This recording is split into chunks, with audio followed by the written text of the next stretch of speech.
What is up, everybody? This is for my advanced astrology students. Welcome.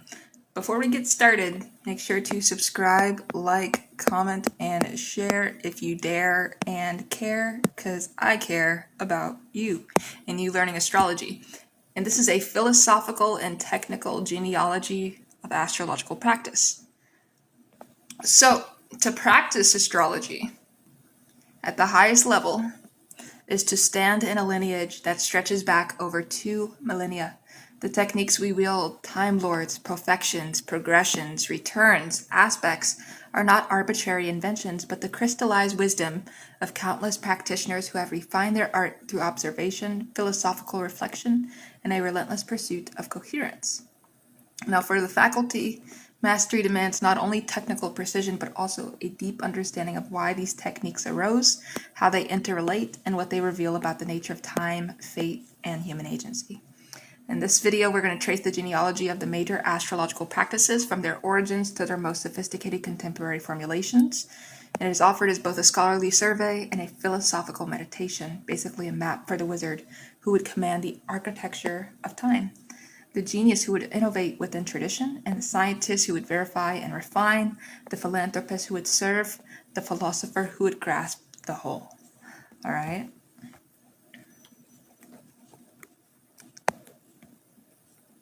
So I want to talk about Time Lords and the architecture of chronocracy. But first,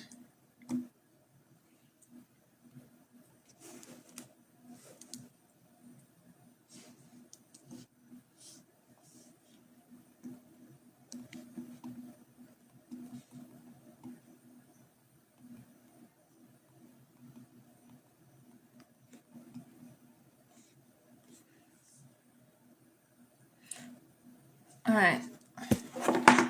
So the concept of Time Lords is a term that evokes the Hellenistic notion of chronocraters, rulers of time, lies at the heart of predictive astrology. The foundational insight is that time is not a uniform flow, but a succession of regnal periods, each governed by a planetary lord that imbues its segment with a distinctive character. And we look at the Hellenistic foundations, we observe that the earliest systematic Time Lord techniques appear in the Hellenistic tradition.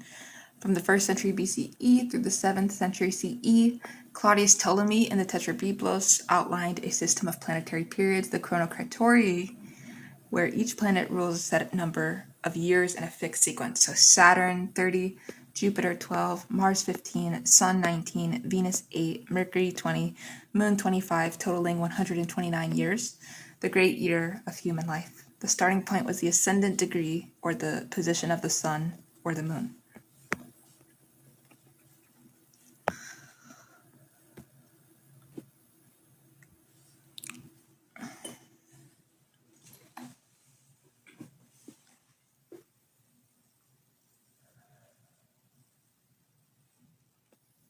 So, the more sophisticated method came from the Apollonius and Dorotheus traditions, the oiko-despotis, housemaster technique, where the ruler of the ascendant becomes the master of the nativity, and subsequent Time Lords are identified through a complex system of triplicity rulers, decan rotations, and the transmission of the ancient Aphrodite method. Valens in the anthologies provides exhaustive examples showing how the nativity's configuration determines which planetary sequence to apply. And we've talked about Vityas Valens in some other videos as well. I suggest you check them out. Let's talk about the Arabic refinements. So Arabic astrologers from the 8th through 12th centuries systematized Time Lords into the Fardaria, from the Persian Fardar period. The Fardaria are a fixed, universally applied sequence of planetary periods, divided into segments that vary according to sect, diurnal, nocturnal. This technique, preserved in Abu Mashar's On the Revolutions of the Years of Nativities, became the standard for many medieval and Renaissance astrologers. Its strength lies in its universal applicability, providing a macro framework within which other timing techniques are placed. We look at our philosophical underpinnings. The doctrine of Time Lords presupposes a cosmos ordered by hierarchical cycles. Each planet, as a vehicle of cosmic intelligence, holds regency over specific intervals, distributing its archetypal energies. This resonates with Neoplatonic emanationism. The one unfolds through successive spheres, each temporally dominant in turn. The practice also aligns with Stoic Hymarmene fate as a network of causal sequences, yet with a crucial allowance for human agency within the periods. The planets rule, but the native may choose how to express that rulership. For the advanced practitioner, Time Lords are not deterministic decrees, but developmental themes. The wizard learns to read the quality of the period through the Lord's condition, dignity, aspects, house placement, and to coordinate multiple Time Lord systems. So, for example, for Daria, overlaying profections to triangulate critical junctures.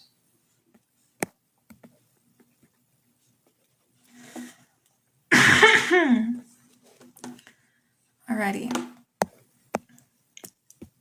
Let's talk about profections. Alright, and we've talked about profections too. The annual turning of the self. Profections is from the Latin profectio, meaning a moving forward, represent one of the most ancient and reliable timing techniques originating in Hellenistic astrology, attested by Valens, Ptolemy, and others. Profections advance the ascendant by one sign per year, and with it, the entire house system. We look at the mechanism and its variants. So in a profection, each birthday marks the ascendant moving to the next sign. The year is then interpreted through the house that becomes the profected ascendant. So for instance, at age 30, the 7th house, if the natal ascendant is Aries, the 7th is Libra, becomes the temporary ascendant for that year, activating matters of partnerships, open enemies, and contracts. The lord of that sign becomes the lord of the year, whose natal placement and current transits take on heightened significance. Multiple layers can be added, such as monthly profections advancing the ascendant each lunar month, decanate profections, and the use of profections in conjunction with planetary returns, especially the solar return to refine prediction.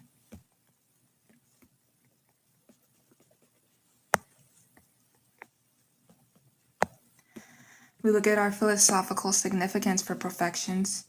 Well, they embody the principle of cyclical unfolding. Each year, a different face of the self, represented by a house, is presented to consciousness. This aligns with Aristotle's notion of intellecti, the realization of potential over time.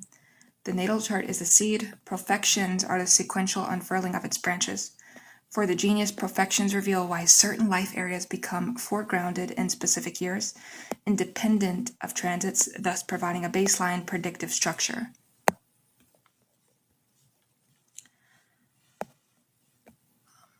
Progressions is what I'll talk about next in a moment.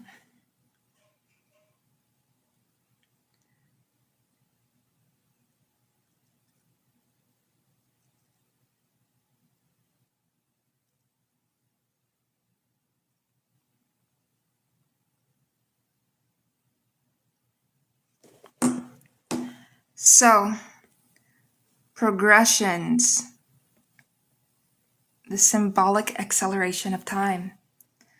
If profections move the ascendant one sign per year, progressions move the planets themselves forward in symbolic time. The two main branches are secondary progressions, a day for a year, and primary directions, a degree of right ascension for a year, using the rotation of the Earth. What really gets talked about a lot is secondary progressions, as well as primary directions. So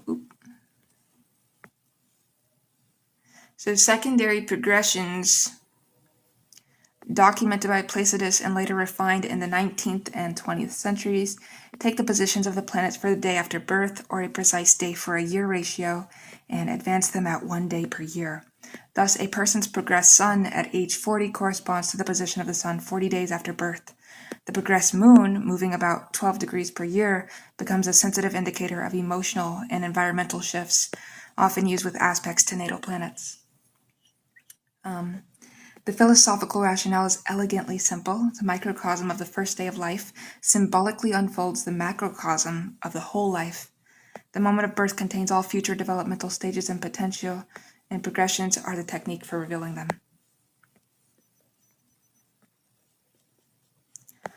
Right, primary directions are the most mathematically complex and historically foundational predictive technique developed in Hellenistic and Arabic astrology and culminating in the work of Placidus and later Renaissance masters. So primary directions are based on the diurnal rotation of the Earth. Each point in the natal chart, planets, cusps, fixed stars, is directed to a subsequent point via the motion of the celestial sphere. The key measure is the arc of right ascension or oblique ascension, converted into time at the rate of 1 year per degree of arc. Primary directions were once considered the royal road to prediction. They yield specific dates for major life events with a precision unmatched by other techniques. However, their computational complexity and the need for exact birth time and location make them the province of the wizard genius. Modern software has revived interest, but their philosophical weight remains. They assert that the natal chart is a static configuration, that the rotation of the Earth unfolds in a purely geometrical, non-arbitrary way.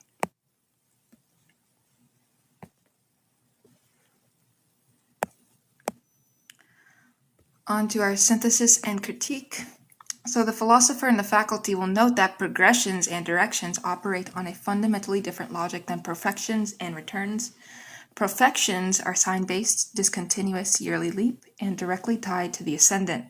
Progressions are continuous, planet-centric, and require a symbolic mapping of time. Advanced practitioners layer them. A major event might be signaled by a progression activating a natal planet, a profection bringing that planet's house to the ascendant, and a return marking the exact moment of activation. The genius knows that when 3 timing systems converge, the voice of the cosmos is unmistakable.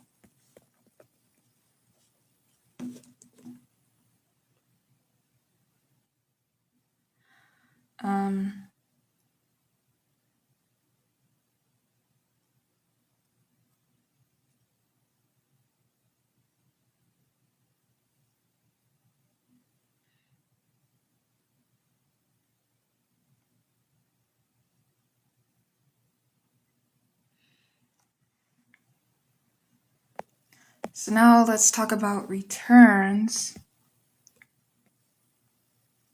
The renewal of the cycle. Well, the return of a planet to its natal position is one of the most potent astrological events. While the solar return, which is the moment the sun returns to its exact natal degree, is the most familiar, the lunar return and planetary returns, especially Saturn, Jupiter, and the outer planets, provide equally critical benchmarks. Solar return is the seed of the year. So the SR chart, or solar return, erected for the moment the sun conjoins its natal position, serves as a map of the coming year. Its interpretation is a discipline in itself. So the SR ascendant, house placements of SR planets, aspects to the SR sun, and the SR chart's relationship to the natal chart all interact. Hellenistic astrologers used a simpler return of the year, the genealogical return, but the modern SR evolved through Persian, Arabic, and Renaissance traditions, receiving its fullest articulation in the works of Moran, H.S. Green, and contemporary practitioners like Mary Shia.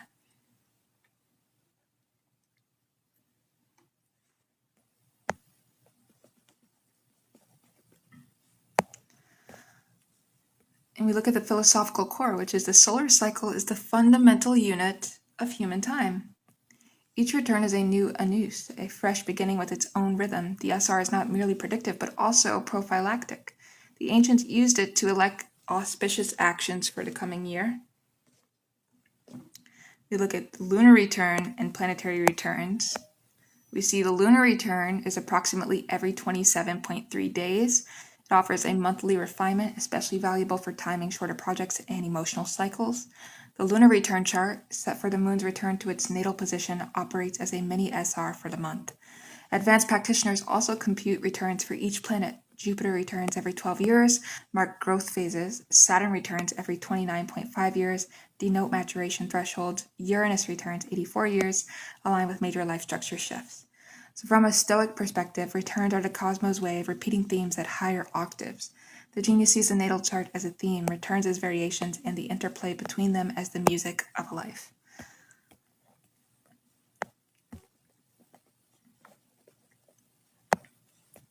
All right, aspects. So aspects are pretty big in astrology, right? We need them. This is the geometry of meaning. Aspects, the angular relationships between planets, are the syntax of astrological language. Their history is a story of philosophical and observational refinement.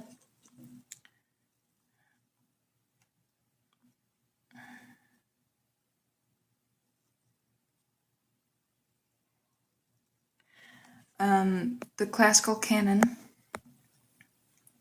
Ptolemy and the Tetrabiblos codified the Ptolemaic aspects: conjunction 0 degrees, sextile 60 degrees, square 90 degrees, trine 120 degrees, and opposition 180 degrees. His justification was Pythagorean. These are the intervals that produce consonances in music, reflecting the harmony of the spheres. He also introduced the concept of orb, the degree of tolerance based on planetary moieties. Arabic and medieval expansions. Arabic astrologers added the semi-sextile, which is 30 degrees, and the quincunx in conjunct, which is 150 degrees, as minor aspects often interpreted as points of adjustment or friction. They also systematized the concept of partile, exact degree, versus platonic within orb aspects, and introduced the technique of mundane aspects. Aspects measured in the houses rather than along the ecliptic for critical mundane astrology. Modern innovations, right? From the 20th century onward, the aspect canon expanded dramatically.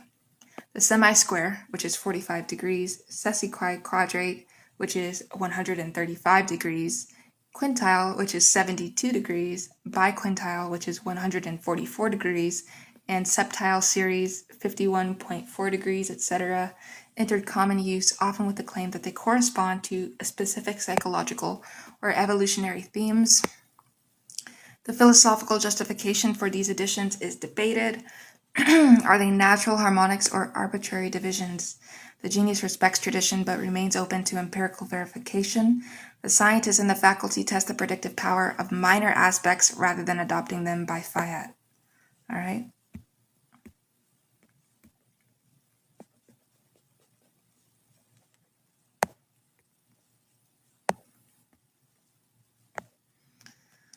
So, aspect patterns and configurations.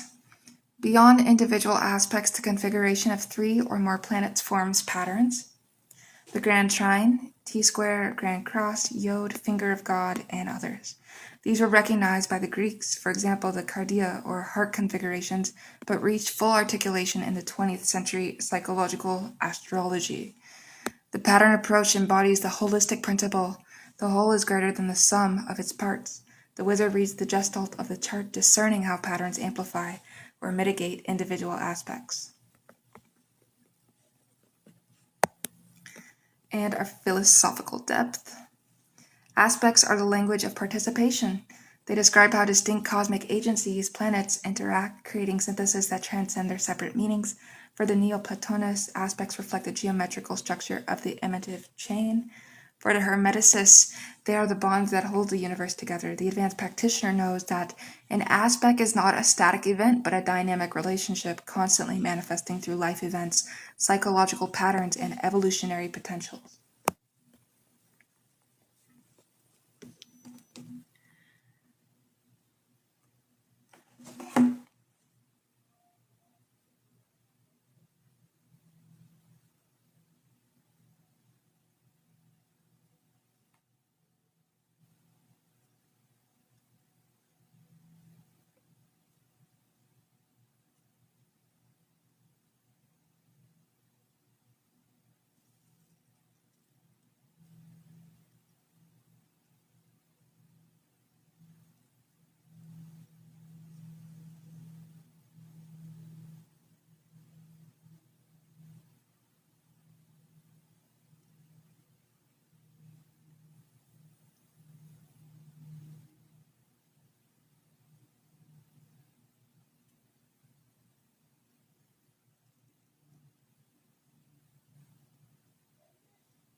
So for our integration, we have to, of course, make a synthesis, right? And we have the layering protocol. Now, I'll be honest, as you can see, we have to be able to weave these disparate techniques into a coherent, layered interpretation. And no single method captures the whole truth. Each illuminates a different dimension of time and experience. So, of course, we're going to go through the layering protocol in a few different steps. The foundation is the first step, and we establish the natal chart's core themes, planetary condition, and aspect patterns. Our second step is macro structure, where we determine the current Time Lord system, whether it's for Daria, ZR, etc., to identify the overarching planetary rulership of the life phase, okay? Our third step is annual focus, where we set up the solar return, noting its ascendant, the placement of the returned sun, and the condition of the SR ruler. We compare the natal perfection for the year, which house is activated, and who is the Lord of the year. And for our fourth step, we look at progression overlay, where we examine secondary progressions and or primary directions for the year, especially progressed moon aspects and any progressed planets making exact aspects to natal planets. The moon is very important, but the sun is your vitality. So progressed moon, progressed sun aspects, and any progressed planets making exact aspects to natal planets. Our fifth step is return triangulation. So for major events, we want to check lunar returns and planetary returns. So for example, Saturn return, Jupiter return for confirmation natally. And we look at our transit context for the sixth step, which is we finally assess the transits, especially those of slow planets, as the weather within the broader Time Lord and progression structures. So, now what we do, we resolve contradictions and go through the ethical dimension. Now, very big on ethics, like I said before in a different video. I have fucking Jupiter and Libra, so it's good to have, ethics. So resolving contradictions. When timing systems conflict, we know that genius applies hermeneutic principles where we consider the strength of testimony. If for Daria Lord strongly placed outweighs a minor transit, the specific domain, perfections house activation, may overrule a progression not in that house in the client's developmental stage. So contradictions often resolve into layered meaning. Being a difficult transit may coincide with a benefic perfection if the growth potential is positive, while the transit manifests as inner struggle rather than external calamity. Okay? And then the ethical dimension. Well, with great technique comes great responsibility, right? The faculties of philanthropic and philosophical commitments demand that predictive astrology be practiced with humility. The genius does not use Time Lord systems to terrify, but to empower, revealing times of opportunity, warning of challenges, and always affirming the client's freedom to navigate within the configurations. So the ultimate goal is not fatalistic prophecy, but pronoia, yes, providential awareness, and it's aligning the native with the cosmic rhythms of the universe. So the best way to be astrologically biased, if you will, at least temporarily. So we conclude with the eternal return of the art. Now, in this video, we surveyed a few different astrological techniques, such as Time Lords, perfections, progressions, returns, aspects, and these represent the accumulated wisdom of countless astrologers over 2 millennia. Each arose from a marriage of observation and philosophy. Each has been tested and refined, and each continues to evolve. Now, our task on this channel and as astrologers is to preserve this heritage while pushing its boundaries, to develop new empirical validations, to refine computational tools, to integrate insights from depth psychology and systems theory, and above all, to practice with the ethical gravity that the art demands. So, in my next video with Peace and Love, I'm going to show you some more original techniques, and I've done this before, but original advanced astrology techniques, just to keep teaching you, to help you understand. With Peace and Love, I hope to see you there. Bye, see you now.